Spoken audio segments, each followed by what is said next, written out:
दोस्तों, क्या वाकई उत्तर प्रदेश की सियासत में एक बड़ा उलटफेर होने जा रहा है? क्या योगी आदित्यनाथ की कुर्सी पर अब किसी और का नाम लिखा जा रहा है?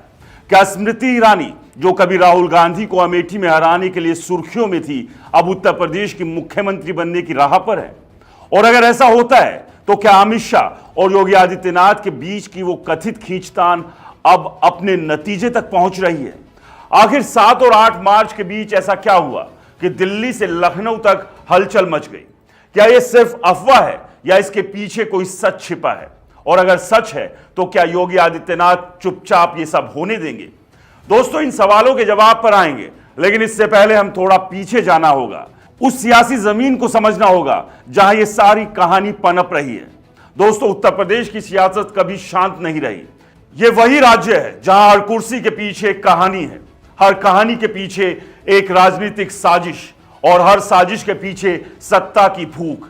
आज जो खबरें तैर रही है वो कहती है कि स्मृति ईरानी को उत्तर प्रदेश का मुख्यमंत्री बनाया जा सकता है। जी हां, वही स्मृति ईरानी जिन्होंने 2019 में राहुल गांधी को अमेठी में पटखनी दी थी, लेकिन 2024 के लोकसभा चुनाव में खुद हार का सामना करना पड़ा। अब सवाल उठता है कि क्या एक हारी हुई नेता को इतना बड़ा राज्य सौंपा जा सकता है? क्या यह बीजेपी की नई रणनीति है या फिर योगी आदित्यनाथ को साइडलाइन करने की कोशिश? और अगर ऐसा होता है तो योगी कहां जाएंगे? क्या उन्हें दिल्ली बुलाकर केंद्र में कोई मंत्रालय थमा दिया जाएगा, जैसे शिवराज सिंह चौहान, मनोहर लाल खट्टर या वसुंधरा राजे के साथ हुआ? दोस्तों, ये सवाल इसलिए बड़े हैं क्योंकि उत्तर प्रदेश कोई छोटा राज्य नहीं, यह देश की सियासत का दिल है, जहां से दिल्ली का रास्ता तय होता है। तो आखिर ये खबरें कहां से आई? क्या इसके पीछे कोई ठोस आधार है या ये सिर्फ धुआं है जिसके पीछे आग का नामो निशान नहीं? दोस्तों, बात शुरू होती है 7 और 8 मार्च 2025 की तारीख से। दिल्ली में बीजेपी के बड़े नेताओं की एक बैठक हुई।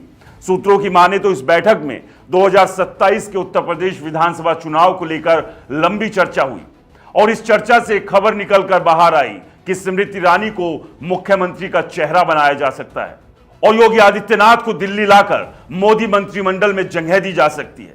अब यह खबर सोशल मीडिया पर आग की तरह फैली। एक यूजर ने तो लिखा कि सूत्रों के हवाले से खबर है कि स्मृति ईरानी को यूपी का सीएम उम्मीदवार बनाया जा सकता है। साथ में पीएम मोदी और स्मृति ईरानी की एक पुरानी तस्वीर भी थी, जो शायद सिंबॉलिक तौर पर इस्तेमाल की गई। लेकिन दोस्तों, यह खबर यहीं नहीं रुकी। कुछ लोगों ने कहा कि यह वही पैटर्न है जो बीजेपी पहले भी अपना चुकी है।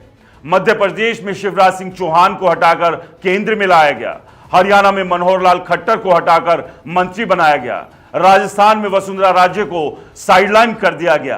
तो क्या अब योगी की बारी है? लेकिन सवाल यह है कि क्या योगी इतनी आसानी से अपनी कुर्सी छोड़ देंगे? दोस्तों, योगी आदित्यनाथ कोई साधारण नेता नहीं है।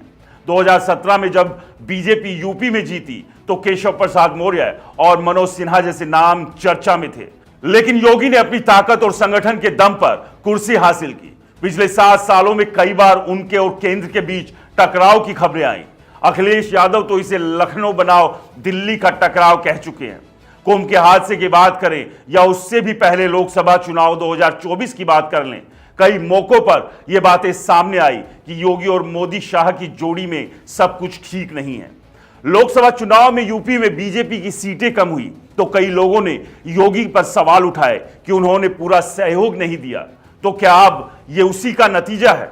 दोस्तों, जब मैंने इस खबर की पड़ताल की तो कुछ बातें साफ हुई।